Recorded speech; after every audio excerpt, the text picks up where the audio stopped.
이제 오늘부터 베드로의 사역에 대해서 함께 살펴보도록 하겠습니다. 9장 32절부터 12장까지 베드로의 사역이 소개가 되고 있고 13장부터 다시 사도 바울이 등장하면서 본격적인 이방 선교에 대한 내용이 나오게 됩니다.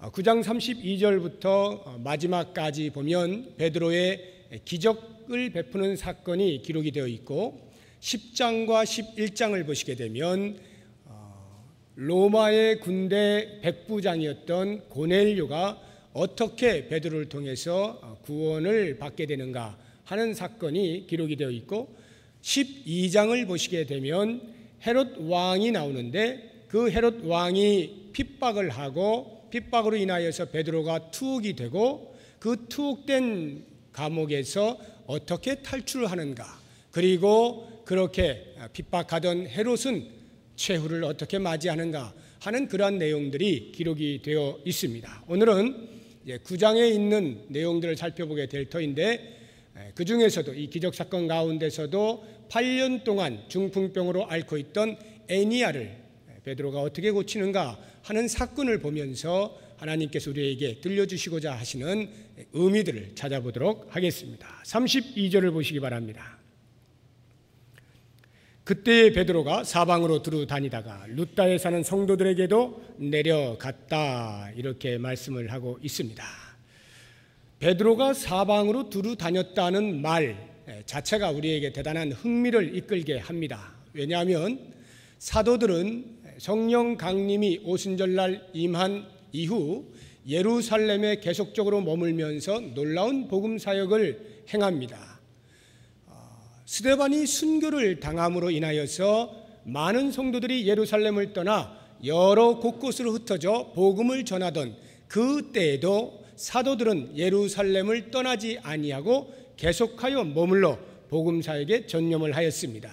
빌립 집사가 사마리아 성에서 복음을 전한다는 소식을 듣고 그곳을 점검하기 위하여 베드로와 요한이 잠시 사마리아 땅을 밟은 것을 제외하곤 다시 그들은 곧바로 돌아가서 예루살렘에 머물게 됩니다. 그런데 오늘 이 본문 32절을 보시게 되면 베드로가 사방으로 두루 다녔다라고 하는 이 말을 볼 때에 이미 그 사이에 10수년이 흐르는 동안에 베드로가 이제는 더 이상 예루살렘에 머물지 아니하고 사방으로 돌아다니면서 활동을 하는구나 하는 것을 우리에게 알려주기 때문입니다.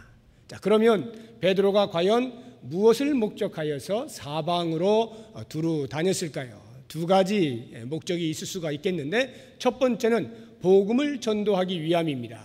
즉 순회 전도를 했다, 이렇게 생각을 하시면 되겠습니다. 베드로는 스데반의 그 순교로 인하여서 흩어진 성도들이 가는 곳곳마다에서 복음을 전하는 사건을 접해 들었고 직접 사마리아 땅에 가서 목도하기도 하였습니다. 그래서 예수님께서 승천하시기 직전에 남겨두셨던 말씀, 예루살렘과 온 유대와 사마리아와 땅끝까지 이르러 내 증인이 되리라 하신 그 말씀이 드디어 현실이 되는구나 하는 것을 마음 깊이 느끼게 되었을 것입니다. 뿐만 아니라 이 사울이 아라비아 광야에서 3년을 있다가 다시 돌아와 다메섹에서 복음을 전하다가 쫓겨나서 예루살렘으로 잠시 오지 않습니까? 그때에 베드로와 함께 15일을 유했다라고 갈라디아서는 증언을 하고 있습니다. 이 15일 동안에 베드로가 사울과 함께 대화를 하는 중에 드디어 하나님께서 이 사울을 들어서 이방 선교에도 본격적으로 박차를 가하시는구나 하는 하나님의 마음을 읽었을 것입니다. 가슴이 뜨거워졌겠죠. 바로 이러한 여러 가지 그 동기부여를 통하여서 베드로도 더 이상 예루살렘에만 머물러 있지 아니하고 사방으로 두루 다니면서 복음을 전한 것으로 볼 수가 있는 것입니다. 자, 우리는 이와 같은 베드로의 복음 전하는 이 활동들을 통하여서 복음이라고 하는 것은 한 곳에 머물러 있지 않는다는 것을 알 수가 있습니다. 한 곳에 머물러 있어서는 안 됩니다. 예수님께서 원하시는 것도 아니고 예수님께서 만약 복음이 한 곳에 머물러 있으면 대단히 슬퍼하실 것입니다. 예수님의 명령을 어긴 것이 되기 때문입니다. 그러므로 우리는 복음을 내 마음에만 담아두고 있으면 안 되는 것입니다. 복음을 우리 교회 안에 담아놓고 있으면 안 되는 것입니다. 복음의 특성이 무엇입니까? 자유함이죠. 우리 모든 사람들을 죄의 사슬에서 끊어내고 자유한 자로 만들어준 것 아닙니까? 그러한 자유를 특성으로 하고 있는 복음을 한 곳에 가두어 둔다고 하는 것은 어울리지 않는 행위인 것이죠. 뿐만 아니라 복음의 특성은 자유하게 할 뿐만 아니라 하나님의 능력이 되어서 다이너마이트와 같다 이렇게 표현하고 있지 않습니까? 그런데 그 다이너마이트를 각 사람이 마음에 두고 함께 모여 있으면 어떻게 되겠어요? 전부 자폭하는 거예요. 다 죽는 것입니다. 그러니까 복음은 안으로가 아니라 밖으로 나아가야 되는 것입니다. 복음이 필요한 곳에 나아가 증거하는 것, 이것이 복음인 것입니다. 그러므로 우리는 복음을 가진 자로서 다가오는 사람들에게만 복음을 전하는 것이 아니라 직접 우리의 발이 움직여져서 나아가 사람들을 만나 그들에게 복음을 소개하고 예수 그리스도를 증거하는 삶을 살 수 있어야 하는 것입니다. 이것이 우리 개인에게 복된 삶이고 우리 교회가 마땅히 이 세상을 향하여 나아가야 할 모습인 것입니다. 우리 교회가 복음을 들고 땅끝까지 주의 명령을 좇아 나아갈 수 있는 귀한 교회 되기를 주의 이름으로 축복합니다. 두 번째로 왜 베드로가 두루 다녔을까? 그 두 번째 이유는 이미 복음이 들어가 있는 곳에 새롭게 방문을 하면서 그 성도들을 위로하고 격려하고 세워주고 교제하기 위함입니다. 32절을 다시 한번 보시기 바랍니다. 그때 베드로가 사방으로 두루 다니다가 룻다에 사는 성도들에게도 내려갔더니, 룻다라고 하는 도시에 성도들이 이미 있었음을 말하고 있지 않습니까? 36절을 한번 보시기 바랍니다. 욥바에 다비다라 하는 여제자가 있으니, 욥바라고 하는 곳에도 이미 제자가 있었다, 성도들이 있었다는 것을 알 수가 있죠. 이 룻다나 욥바는 전부 다 사마리아 지역의 서쪽에 차지하고 있는 지역들입니다.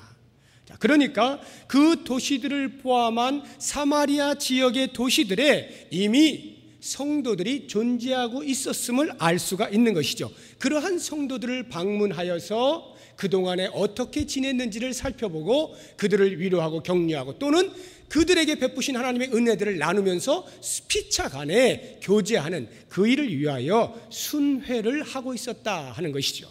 자, 그렇다고 하면 어떻게 해서 이러한 도시들의 성도들이 이미 있었을까요? 두 가지 가능성이 있는데, 첫째는 8장 25절 보시면 알게 됩니다. 두 사도가 주의 말씀을 증언하여 말한 후 예루살렘으로 돌아갈새 사마리아인의 여러 마을에서 복음을 전하니라. 여기 두 사도는 베드로와 요한입니다. 빌립 집사로 인하여서 복음이 증거되어진 사마리아 땅을 점검하기 위해서 예루살렘으로부터 파송되어 오죠. 그리고는 확인을 하고 다시 예루살렘으로 돌아갈 때 그냥 돌아가지 아니하고 사마리아인의 여러 마을에서 복음을 전하면서 돌아간 것입니다. 그러니까 바로 이때에 복음을 받아들인 사마리아 땅 그 성들의 사람들이 있었을 것이다, 얼마든지 추측을 해볼 수가 있겠죠. 두 번째 가능성은 8장 40절에 나옵니다. 빌립은 아소도에 나타나 여러 성을 지나다니며 복음을 전하고 가이사랴에 이르니라. 빌립 집사가 사마리아 땅에서 복음을 전할 때 이리저리 성령의 인도함을 따라 움직이지 않습니까? 이 말씀을 보면 아소도에 나타나 여러 성을 지나다니며 복음을 전하고 가이사랴에 이르렀다고 나옵니다. 이 아소도라고 하는 곳에서부터 가이사랴까지 가는 길 가운데에 룻다가 있거든요. 그러니까 여러 성을 지나다녔다 했으니까 룻다의 성도들이 있는 것으로 보아서 다른 성들에도 이미 성도들이 있었음을 우리가 충분히 짐작을 해볼 수가 있는 것이죠. 이렇게 베드로는 이미 존재하고 있는 그 성도들을 방문하여서 위로하고 격려하고 교제하는 일들을 행한 것이죠. 우리는 이런 활동들을 보게 되면서 무엇을 알 수 있느냐 하면 모든 사람들은 돌봄이 필요하고 위로와 격려가 필요하고 세워주는 일들이 필요한 존재들이구나 하는 것입니다. 우리가 비록 예수 그리스도를 믿어서 거룩한 성도라고 하는 신분을 가진 자로 살아가고 있지만, 그렇다고 해서 하루아침에 완전한 모습의 거룩한 삶을 살 수는 없지 않습니까? 이 땅에 있는 모든 것들을 다 초월하며 살지는 못하는 것입니다. 우리가 돈이 없으면 경제적인 어려움으로 인하여서 신음을 하게 되어 있는 것입니다. 육체의 질병을 얻고 힘들어하는 것입니다. 관계의 어려움 때문에 고통스러워하는 것입니다. 여러 가지 환경들로 인하여서 나를 눌러댈 때 나는 견디지 못하고 한숨을 짓는 것입니다. 이러한 고통들이 우리 가운데 있어 그것을 피할 수가 없는 것이 성도의 현실인 것입니다. 그래서 목회자들이 그러한 성도들을 돌보고 위로하고 격려하고 세워주는 일들을 하는 것이죠. 그러나 건강한 교회는 목회자가 하는 것으로서 되지 않습니다.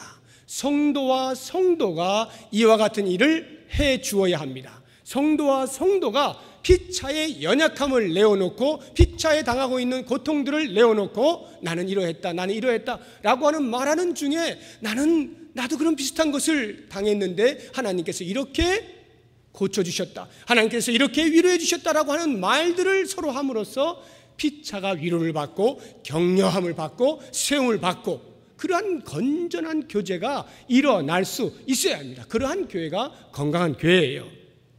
이 땅의 교회들은 반드시 이와 같은 천국에서 누릴 수 있을 만한 그러한 삶을 경험할 수 있는 것을 아셔야 합니다. 제 마음 가운데는 이러한 꿈이 있어요. 하나님께서 주신 꿈이 있습니다. 이 땅에 있는 교회들이 비록 완벽한 모습을 구현해낼 수는 없다 할지라도 천국의 삶을 어느 정도는, 적어도 이 정도의 삶은 구현해낼 수 있다라고 저는 믿고 있습니다. 그래서 우리 교회가 이와 같은 교회가 되기를 위하여 기도하고 있습니다. 우리가 이러한 교회가 되기 위하여 어느 몇 사람이 수고하는 것이 아니라 이미 지난주에 말씀드린 것처럼 든든히 서가는 교회는 한 사람 빠짐없이 모든 성도가 그 지어져가는 교회의 한 모퉁이들이 되어져서 함께 지어간다라고 말씀하지 않았습니까? 참여하게 되어 있는 것입니다. 이렇게 참여하는 것을 통하여서 천국의 삶을 경험할 수가 있게 되는 것이죠. 내 삶의 변두리에서 그저 일주일에 한 번 정도를 도장 찍는 형식으로 내 신앙생활을 만족하며 살아서는 천국의 삶을 도무지 경험할 수가 없는 것이죠. 교회의 교회됨을 내 온몸으로 체득하기 위하여서는 좀 더 참여하면서 성도와 성도 간에 깊은 교제가 있을 때 가능하게 되는 것입니다. 제 마음속에는 이와 같은 소원이 있어요. 아마 여러분들도 저와 동일한 소원을 가지고 있으리라 믿습니다.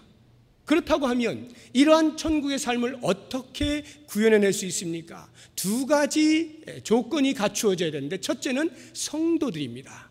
성도들이 변화된 삶을 살아주어야 돼요. 제자 훈련이라고 하는 훈련들을 통하여서 하나님의 말씀을 가지고 내 삶을 변화시켜 나갈 때에 끊임없이 성숙해져 나갈 노력을 할 때에 가능한 거예요. 그리고 또 한 가지가 필요한 것이 있는데, 그러한 훈련되어진 성도들이 훈련된 삶을 구현해낼 수 있는 적합한 환경이 필요합니다. 이 두 가지가 맞아떨어질 때에 건강한 교회로서 천국의 삶을 경험하며 살아갈 수가 있게 되는 것입니다. 제가 집에서 구피라고 불리우는 물고기를 이렇게 키우고 있는데, 제가 키우는 것은 아닙니다만 집에 있습니다. 있는데 날마다 제가 이렇게 쳐다봐요. 참 신기합니다. 제가 이렇게 매일 별것도 없는데 똑같은데 이렇게 보면서 제 나름대로 인생을 터득하는 게 있어요. 한 가지 깊은 이 깨달음을 갖는 게 있는데, 그게 뭐냐면 이제 이렇게 사서 가지고 올 때도 있고 또 다른 사람이 이렇게 줘서 이렇게 이제 기를 때도 있는데요. 그 이제 어항에다가 집어 넣을 때 보면은 얼마나 팔팔하게 이렇게 돌아다니는지 몰라요.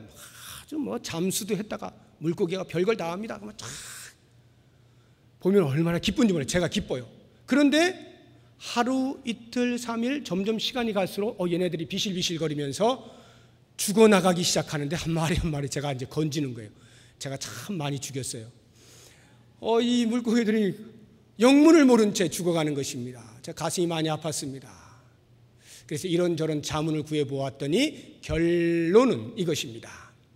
이 구피라고 하는 물고기는 열대성이어서 온도가 맞지 않으면 죽는다는 거예요. 금방 죽는다는 거예요. 그래서 너무 차가워도 안 되고 물이 너무 뜨거워도 안 되는 약 22도에서 26도 사이를 적정 온도를 딱 맞춰 주어야만 거기에서 이제 잘 살 수 있다는 것이죠. 그리고 이제 그것을 최대한 노력을 해서 요즘은 보면 아주 팔팔하게 잘 돌아다니는 것을 볼 수가 있습니다. 그런데 그 어항의 그 물의 온도를 잘 맞춰 주었는데도 죽어나가는 것들이 있어요. 그건 뭐냐 하면 올 때부터 비실비실했던 거예요. 올 때부터 힘이 없었어. 건강치 않은 구피였던 거죠. 그런 애들은 아무리 환경이 잘 갖춰져 있다 할지라도 워낙이 자기 자신이 약하기 때문에 얼마 못 가서 죽는 것을 제가 보았습니다. 이러한 것을 보게 되면서 제가 깊은 인생의 깨달음을 갖게 된 거예요. 영적으로 아하, 우리 교회에서 성도들이 신앙생활하는 것이 이와 똑같구나 하는 것입니다. 무슨 말이냐면 교회에서 건강한 삶을 살고자 한다면 이 구피가 그 적합한 환경 속에서 마음껏 활동하면서 행복하게 사는 것처럼 우리 성도들이 이 교회 안에서 참으로 행복한 삶을 살고 천국의 삶을 경험하기 위해서는 첫째, 건강해야 된다. 영적으로 건강해야 된다는 거예요. 성도들이.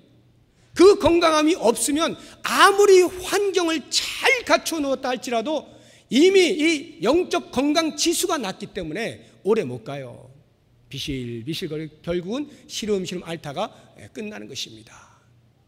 자, 그러면은 이와 같은 영적인 건강을 위하여 우리가 말씀을 가지고 공급하고 최선을 다해서 훈련시키고 한다라고 가정을 했을 때 그러면 그 다음 문제는 무엇이냐? 그러한 훈련받은 자들이 그렇지, 예수 믿는 사람은 이와 같은 삶을 살아야지 라고 하는 그 다짐과 각오와 감격들이 생활 가운데서 드러날 수 있도록 환경이 마련되어야 된다는 거예요. 그 환경이 마련되지 않으면 어떤 일이 벌어지느냐 하면 아무리 잘 훈련을 받았어도 오래 가질 못합니다. 이게 열심히 하려고 하는데 이 장이 마련이 안 돼 있잖아요. 그러니까 쏟는 에너지가 전부 소모적인 거예요. 소모적인 데다 다 에너지를 이렇게 쏟아버리니까 나중에는 건강했던 사람이었는데도 불구하고 영적으로 비실비실하게 되어지는 것입니다. 그래서 이런 영적인 건강한 성도들이 있다면 그 성도들이 천국의 삶을 구현해낼 수 있도록 거기에 맞는 적합한 환경을 만드는 것 매우 매우 중요한 것입니다. 그래서 제 마음 가운데 우리 교회를 향하여 그런 고민을 하고 있는 것입니다. 요즘 제가 고민이 깊습니다. 걱정한다는 뜻이 아니고 연구를 한다 이런 뜻이에요. 어떻게 하면 우리 성도들을 한 사람 한 사람 영적으로 건강한 성숙한 그러한 삶을 살 수 있도록 훈련을 시킬 것이냐라고 하는 부분과 그 훈련이 헛되지 아니하고 제대로 발휘가 될 수 있는 적합한 환경을 만들어낼 수 있느냐, 이 두 가지를 놓고 제가 고민을 많이 하고 있어요. 연구를 하고 있습니다. 조만간에 하나님께서 제 마음 가운데 확신을 주실 때에 그 확신이라고 하는 것은 우리 교회 지금 이때 가능하다라고 하는 그런 확신입니다. 그러한 때 여러분과 함께 나누면서 우리 교회를 새로운 모습으로 한번 나아갈 생각이 있습니다. 그 일을 위해서 여러분들 같이 기도를 해 주시기 바라고요. 아무튼 이 교회 공동체 안에는 서로가 돌보고 위로해주고 격려해주고 세움을 받아야 할 그런 사람들로 같이 있는 것을 기억하고 서로가 그렇게 세워주고 아름다운 교제를 나누는 그런 복된 공동체가 되기를 주님의 이름으로 축복합니다. 이제 33절을 보시기 바랍니다. 거기서 애니아라 하는 사람을 만나매 그는 중풍병으로 침상 위에 누운 지 8해라. 애니아라 하는 사람을 만나게 되었습니다. 이 애니아에 대하여서 궁금해하는 사람들이 많아요. 신자일까 불신자일까? 룻다라 하는 성도들에게 내려가는 길에 거기에서 만난 사람이니까 아마 신자일 것이다 라고 주장하는 사람들이 있는가 하면 신자라고 한다면 그 뒤에 나오는 다비다처럼 그 뒤에 뭐 여제자라든지 제자라든지 성도라든지 이런 말을 붙여야 할 텐데 그냥 애니야라고 하는 이름만 있는 것으로 보아서는 불신자일 것이다, 뭐 이렇게 추측을 하는 사람도 있습니다. 결론은 중요하지 않습니다. 또 한 가지 이 사람에 대해 궁금해하는 것이, 이 사람이 그 루다에서 유력한 사람이었을까, 중요한 사람이었을까, 아니면 그냥 평범한 사람이었을까?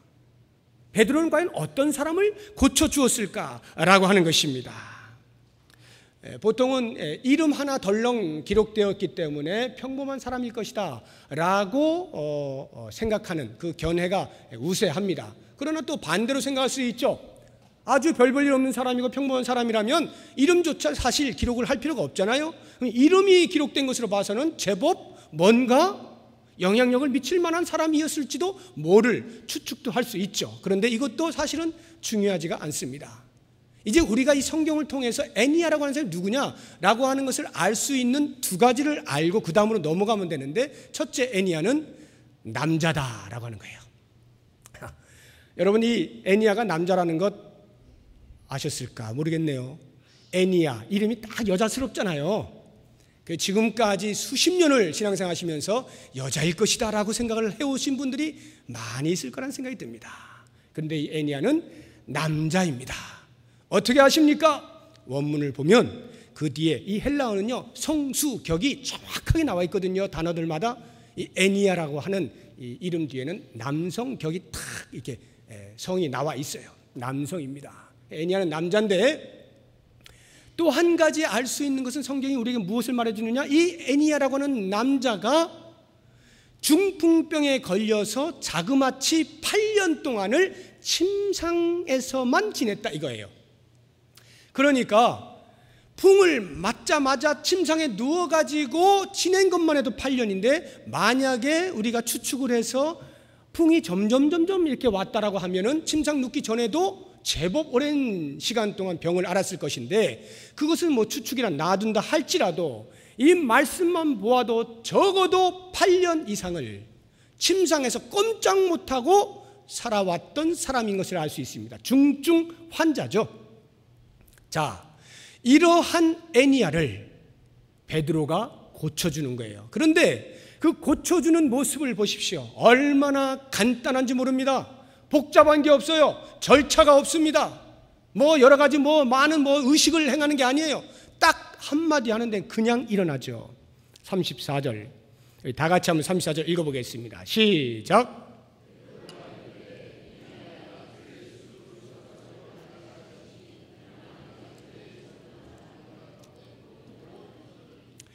애니야야, 예수 그리스도께서 너를 낫게 하시니 일어나 내 자리를 정돈하라. 그랬더니 어떻게 됐다고요? 일어났다는 거예요. 말 한마디에 8년 동안을 꼼짝 못하고 침상에만 누워있던 중풍병자 애니야가 일어난 것입니다. 놀랍지 않습니까? 우리는 보통 이런 장면을 만나게 될 때 두 가지 반응을 보이곤 합니다. 첫 번째 반응은 뭐냐 하면 베드로를 집중하여 보는 거예요. 베드로. 역시 베드로다 이거죠. 역시 베드로야.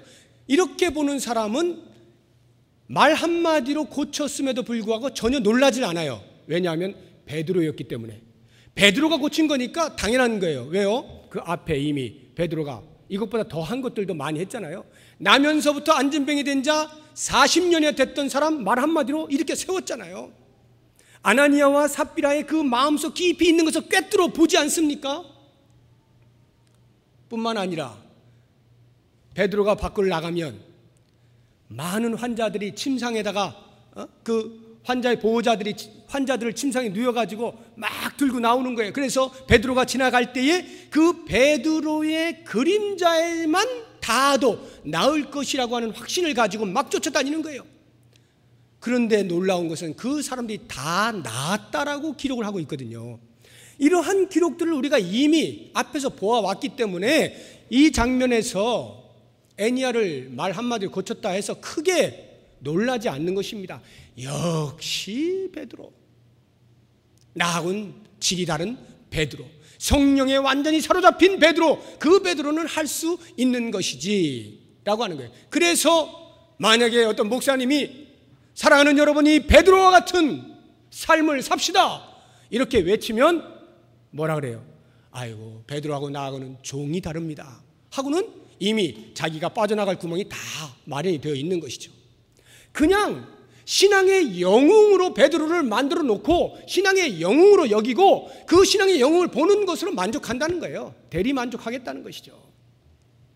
이러한 반응을 보이는 사람이 있는가 하면 또 한편의 반응은 그와는 반대입니다. 베드로를 보지 않고 베드로의 믿음을 보는 사람들이 있어요. 베드로의 믿음을 보고는 무엇이라 말하냐 하면 바로 이러한 믿음이 있기에, 이렇게 선포하고 명령하는 믿음이 있기에 병자들을 고칠 수 있는 것이다. 그러니 우리도 이런 믿음을 가집시다. 이렇게 말을 하는 것이죠. 대단히 감동스럽고 제가 약간은 좀 그 뉘앙스를 좀 이렇게 뒤틀어서 말했기 때문에 여러분들이 감동을 못 받지, 사실 이것을 거룩한 목소리로 하면요 여러분 꼬박 갑니다. 그냥 아멘 아멘 하고요. 예? 그렇게 돼 있어요. 그런데 한번 보십시오. 대단히 감동스럽고 멋진 말이에요. 병을 대하여 선포하고 명령해서 그 자리에서 병이 물러가는 놀라운 역사, 그와 같은 믿음이 우리에게 있어야 합니다.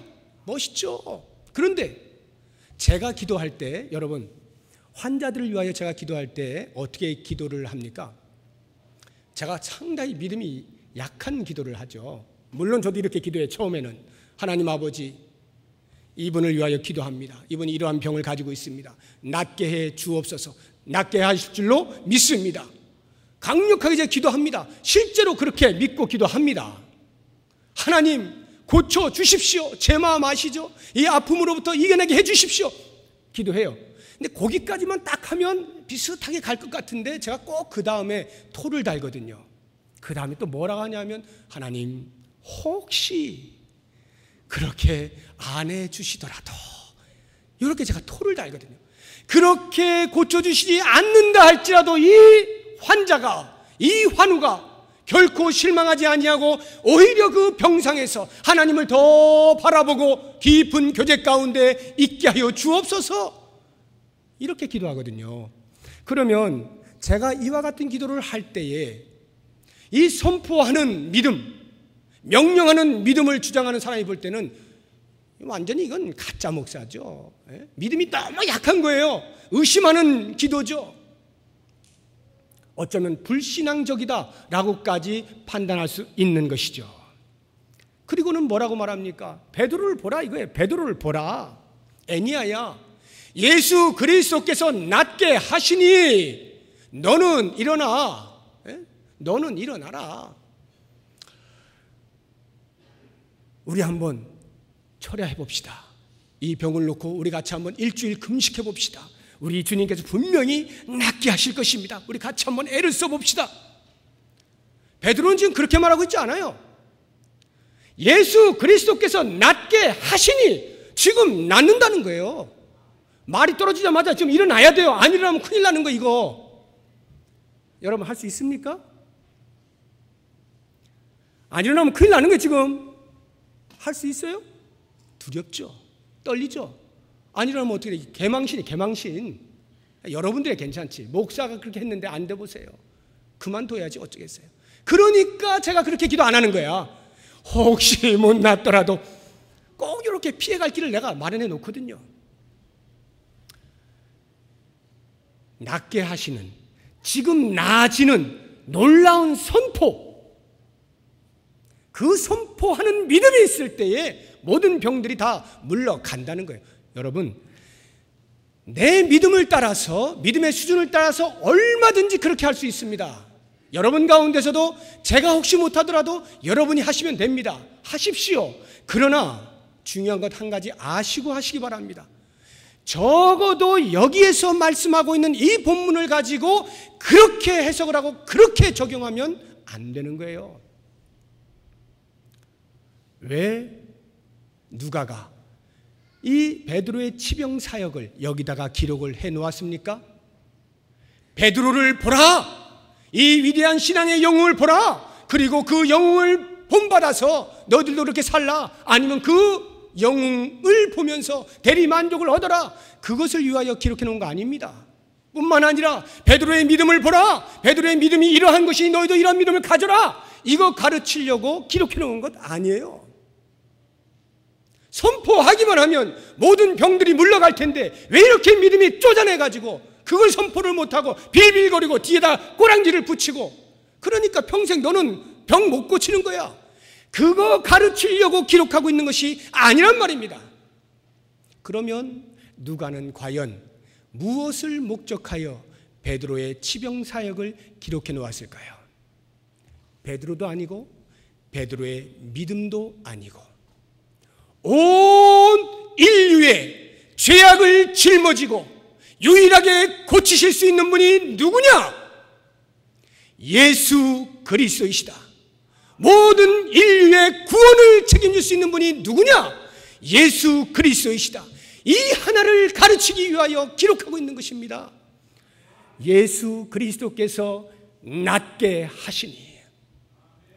누가 낫게 하느냐는 거예요.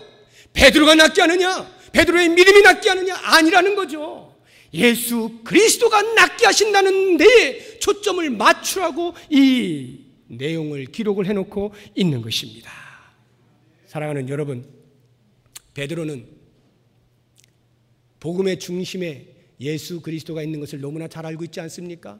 성령 강림하신 이후에 부활하신 예수 그리스도와 함께 복음 사역을 하게 될 때에 이 베드로의 마음 가운데는 오직 복음을 전할 때마다 그 복음의 중심이 예수 그리스도인 것을 알았습니다. 그래서 그 예수 그리스도를 증거했습니다. 예수 그리스도만이 나를 살리시고 예수 그리스도만이 우리를 살리시고 예수 그리스도만이 온 인류를 살리신다는 것을 너무나 잘 알고 있었습니다. 그래서 그가 가는 곳마다 그가 했던 것은 다른 무엇도 아닙니다. 오직 예수 그리스도, 예수 그리스도, 복음의 중심, 온 인류가 들어야 할 복된 소식 예수 그리스도, 그분을 증거하는 것으로 끝났습니다. 그래서 베드로는 외치는 거예요. 예수 그리스도께서 너를 낫게 하시니. 이러한 말씀에 대하여서 과연 그러한가라고 하는 것을 말씀을 통해 다시 한번 뒷받침받길 원합니다. 35절을 보시기 바랍니다. 룻다와 사론에 사는 사람들이 다 그를 보고 주께로 돌아오니라. 우리는 이런 말씀을 보게 될 때 금방 이렇게 이해를 하죠. 역시 사람들이 병자가 낫게 되니까 그 낫는 기적을 보고 다 예수님을 믿는구나, 이렇게 하고는 온통 관심이 어디로 쏠려요?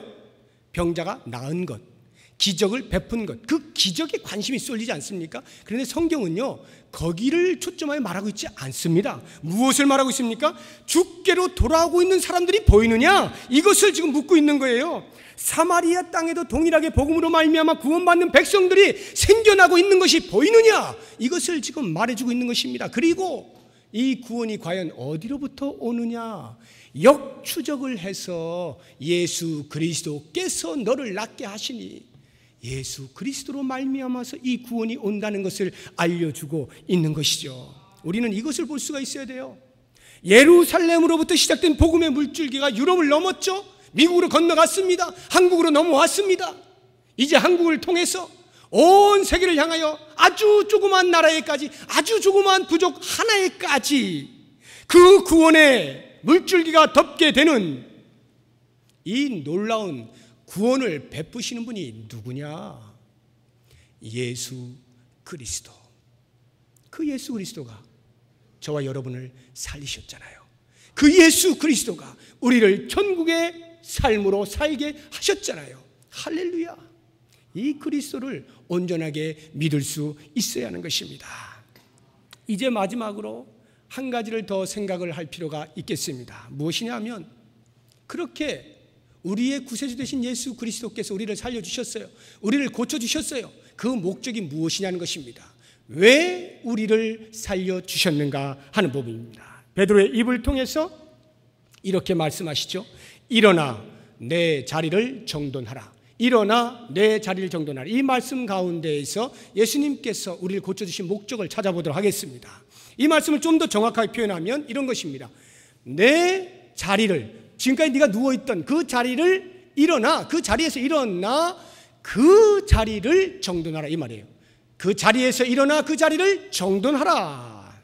예수님께서는 과연 우리를 어떤 자리에서 일어나게 하셨다고 생각이 되십니까? 그리고 예수님께서는 그 자리를 정돈하라 하실 때 말씀의 의미는 과연 무엇이었을까요? 첫 번째로 그 자리, 우리가 어떤 자리에 있었는가 하는 것을 이 애니야를 통해서 한번 보기를 원합니다. 첫 번째, 그 자리는 연약의 자리였죠. 8년 동안 침상에 꼼짝없이 누워있던 애니야였습니다. 다른 사람의 도움이 없이는 도무지 움직일 수 없는 사람이에요. 아무리 마음 가운데에서 다른 사람을 돕고 섬기고 싶은 마음이 있다 할지라도 실제로는 행할 수가 없는 것입니다. 이렇게 하루 이틀 도움을 받다 보면 점점 자기 자신의 연약함 때문에 심히 괴로워질 것입니다. 내가 이것밖에 되지 않는가? 내 인생이 겨우 이것이라니. 자신의 초라함을 보게 되고 자신이 얼마나 연약한 존재인가 하는 것을 알게 되지 않겠습니까? 연약의 자리입니다. 두 번째로 그 자리는 지저분한 자리예요. 요즘같이 매 때마다 침대 시트를 갈아주는 병원에 입원한 거 아니잖아요.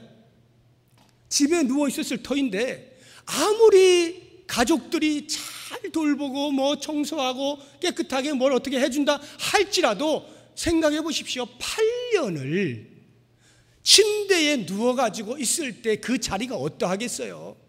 8년을 누워있을 때 지저분할 뿐만 아니라 온갖 냄새들이 나지 않겠습니까? 얼마나 심각한 냄새가 나는지는 이 사람은 8년이 지난 그때 냄새조차도 못 맡을 정도로 심각하다는 거예요. 그러한 지저분하고 냄새나는 자리였다라고 하는 것이죠. 마지막 세 번째로 어떤 자리였습니까? 절망의 자리죠.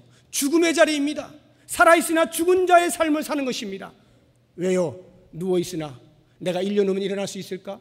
2년 후면 일어날 수 있을까? 기대가 점점 사라진, 이제는 더 이상 기대할 수도 없는 8년이라고 하는 오랜 세월 동안 마음속에 있는 희미한 희망조차 꺼져버린 그러한 절망의 자리 아니었겠어요?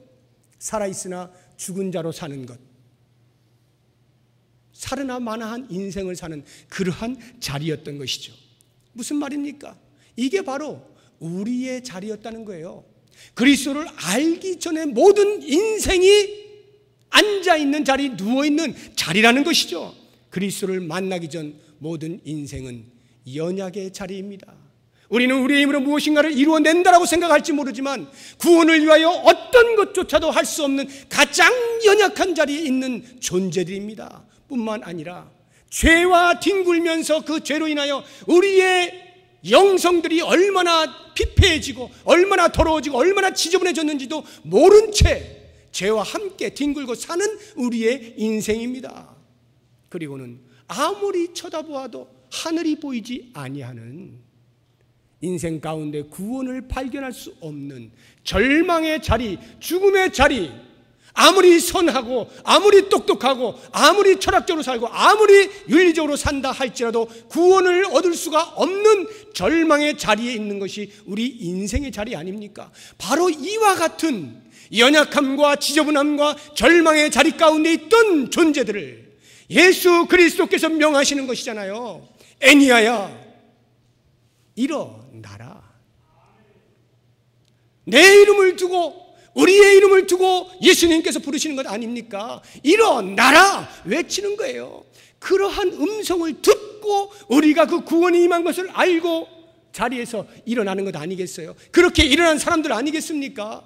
그렇다고 하면 이제 마지막으로 그렇게 일어난 사람이 과연 예수님의 마지막 하신 말씀 내 자리를 정돈하라 하는 것은 무슨 의미일까를 꼭 생각해야 됩니다. 벌떡 일어나기만 하면 됩니까? 그 자리에서 일어나기만 하면 됩니까? 다시 주저앉으면 어떻게 됩니까? 다시 돌아가서 누워버리면 어떻게 됩니까? 그러니까 그 자리를 어떻게 해야 돼요? 정돈을 해야 되는 것입니다.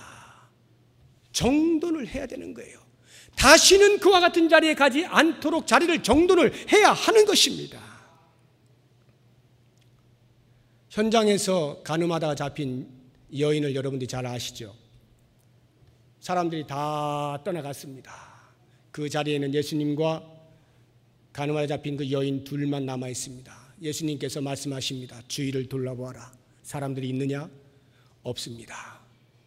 나도 너를 정죄하지 아니하노니 가서 다시는 이와 같은 죄를 범치 말라, 이렇게 말씀하시거든요. 많은 사람들의 그 돌 던지는 자리에서 그 범죄한 여인을 살려주시는 따스하고 부드러운 음성임과 동시에 다시는 그와 같은 죄를 범해서는 안 된다라고 하는 단호하고 엄격한 음성이 섞여 있는 말씀입니다. 다시는 그와 같은 죄를 범하면 안 되는 거예요.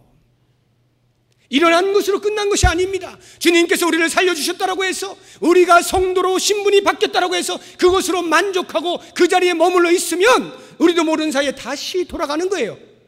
옛 모습대로 다시 누워 있는 거예요. 죽은 자로 살아가는 것입니다. 절망 가운데 살아가는 거예요. 그래서는 안 된다는 거죠. 우리의 인생이 그런 인생이 아니라는 거예요. 그러한 목적으로 주님께서 부르시지 않았다는 거예요. 그것을 위하여 주님께서 십자가에 매달리시지 않았다는 거죠. 우리는 일어날 뿐만 아니라 이제는 우리의 자리를 정돈을 해야 하는 것입니다. 그래서 우리 주님께서 우리를 부르실 때에 마치 환자를 다 고쳐놓고 나서 이제 퇴원하십시오라고 하는데, 저는 더 있겠습니다 하고 계속 그 침상을 차지하고 앉아가지고 계속 누워있으면 되겠습니까? 정상인이 아니죠. 그 사람 환자죠. 그런 것처럼 주님께서 우리를 살려주셨는데도 불구하고 그 구원의 감격에만 젖어가지고 계속 저는 여기 있겠습니다 하고는 칭의의 자리에서 단 한 발자국도 옮기지 아니하고 영화스러운 그 자리로 나아갈 생각을 하지 아니한다면 그 사람이 어찌 정상인입니까? 나아가야 되죠. 자리를 정돈해야 되죠. 그래서 사도 바울이 이와 같은 심정을 가지고 갈라디아 교인들에게 외치고 있는 거예요. 갈라디아 교인들이 엉뚱한 복음을 들고 괴로워하고 어려워하고 있을 때, 변질된 복음을 들고 빠져들어가고 있을 때에 이 참 복음이 너희들에게 자유를 주지 아니하였더냐라고 하면서 이 복음의 자유함을 가르치시고는 한마디 곁들여서 경고를 하시는데 5장 1절에 보면 이렇게 나옵니다. 그리스도께서 우리를 자유롭게 하려고 자유를 주셨으니 그러므로 굳건하게 서서 다시는 종의 멍에를 매지 말라. 보십시오. 예수님께서 우리에게 자유를 주시려고 자유를 주셨으니, 자유하게 하시려고 자유를 주셨으니 그러므로 그 자리에 만족하고 앉아 계세요 말하는 것이 아니라 굳건하게 서서 다시는 종의 멍에를 매지 말라. 이제는 예수 그리스도를 따르는 사람답게 거룩한 삶을 쫓아 날마다 나아가라, 이 말씀을 하고 있는 것 아니겠습니까? 여기 고침받은 에니야가 바로 그런 사람이었어요. 다시 한번 35절을 마지막으로 보십시오. 룻다와 사론에 사는 사람들이 다 그를 보고 죽게로 돌아오니라. 한번 생각해 보세요. 룻다와 사론에 사는 사람들, 그 지방에 있던 사람들이 다 죽게 돌아왔대요. 뭘 보고요? 그를 보고. 자, 그러면 에니야가 고침을 받는 그 자리에 동네방네 광고를 해가지고 다 모이십시오, 놀라운 일이 벌어집니다 해가지고 그 동네에 있는 사람들이 다 모여가지고 그것을 보고 우와 역시 하고는 예수님을 믿었다는 말입니까? 아니죠. 그러면 그 말이 아니면 소문을 듣고요, 야 저기 어디 룻다에 에니야라고 하는 사람이 고침을 받았대, 베드로라고 하는 사람이 뭐 말 한마디 했는데 그냥 일어났대, 와 우리도 예수 믿자, 소문 듣고 그렇게 했을까요? 아닙니다. 그럼 뭘까요? 이 에니야가 자리에서 일어나 정돈을 한 거예요. 그 자리를 정돈한 거예요. 무슨 말입니까? 나아가서 내가 어떻게 고침을 받았는지, 누구에 의해서 고침을 받았는지, 예수 그리스도가 어떠한 분인지 그 입술을 통하여 간증을 하고 다니는 것입니다. 그리고 그의 삶에서 예수 그리스도를 받아들인 삶을 증명해내고 있는 거예요. 그런 삶을 살아갈 때에 그가 발길 닿는 곳마다, 그가 만나는 사람들마다 그의 모습을 보면서, 그의 증거하는 소리를 들으면서 역시 이렇게 해서 예수께로 돌아온 것입니다.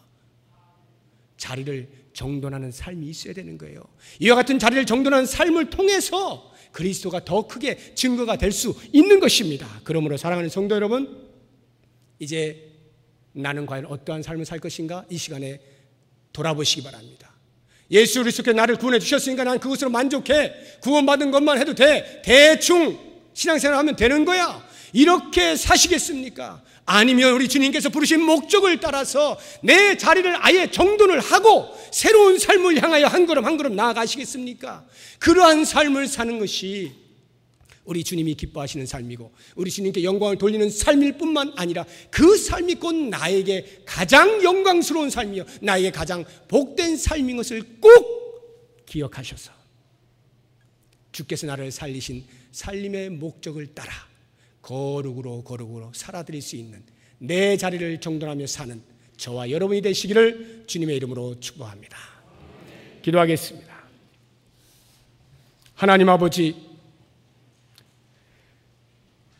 살려주신 것을 감사합니다. 예수 그리스도 나의 구세주 고백하게 하여 주시니 감사합니다. 이제는 내 구습을 따르는 옛사람을 벗어버리게 하여 주옵소서. 하나님을 따라 의와 진리의 거룩함으로 지으심을 받은 새 사람을 입게 하여 주시옵소서. 그것이 하나님께 영광이요 내 삶에도 영광스러운 것임을 알아 정돈하며 살아가는 복된 삶이 되게 하여 주시옵소서. 예수 그리스도의 이름으로 기도드립니다. 아멘.